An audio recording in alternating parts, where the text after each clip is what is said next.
യോന 3-ാം അധ്യായം. നിനവേയുടെ മാനസാന്തരം. യോനായ്ക്ക് വീണ്ടും കർത്താവിൻ്റെ അരുളപ്പാടുണ്ടായി. എഴുന്നേറ്റ് മഹാനഗരമായ നിനവേയിലേക്ക് പോവുക. ഞാൻ നൽകുന്ന സന്ദേശം നീ അവിടെ പ്രഘോഷിക്കുക. കർത്താവിൻ്റെ കൽപ്പനയനുസരിച്ച് യോന എഴുന്നേറ്റ് നിനവേയിലേക്ക് പോയി. അത് വളരെ വലിയൊരു നഗരമായിരുന്നു.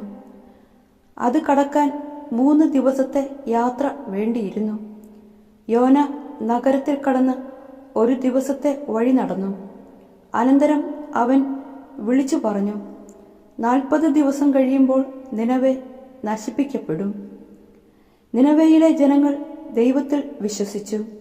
അവർ ഒരു ഉപവാസം പ്രഖ്യാപിച്ചു. വലിയവരും ചെറിയവരും ഒന്നുപോലെ ചാക്കുടുത്തു. ഈ വാർത്ത നിനവേ രാജാവ് കേട്ടു.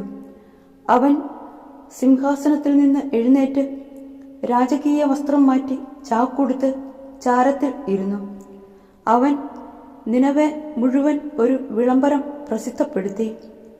രാജാവിൻ്റെയും അവൻ്റെ പ്രഭുക്കന്മാരുടെയും കൽപ്പനയാണിത്. മനുഷ്യനോ മൃഗമോ കന്നുകാലിയോ ആടോ ഒന്നും ഭക്ഷിക്കരുത്. അവ മേയുകയോ വെള്ളം കുടിക്കുകയോ അരുത്.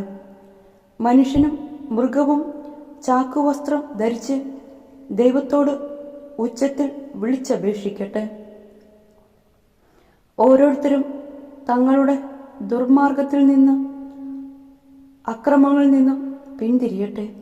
ദൈവം മനസ്സുമാറ്റി തൻ്റെ ക്രോധം പിൻവലിക്കുകയും അങ്ങനെ നാം നശിക്കാതിരിക്കുകയും ചെയ്തേക്കാം. തങ്ങളുടെ ദുഷ്ടതയിൽ നിന്ന് അവർ പിന്തിരിഞ്ഞു എന്ന് കണ്ട് ദൈവം അവരുടെ മേൽ അയക്കുമെന്ന് പറഞ്ഞ തിന്മ അയച്ചില്ല.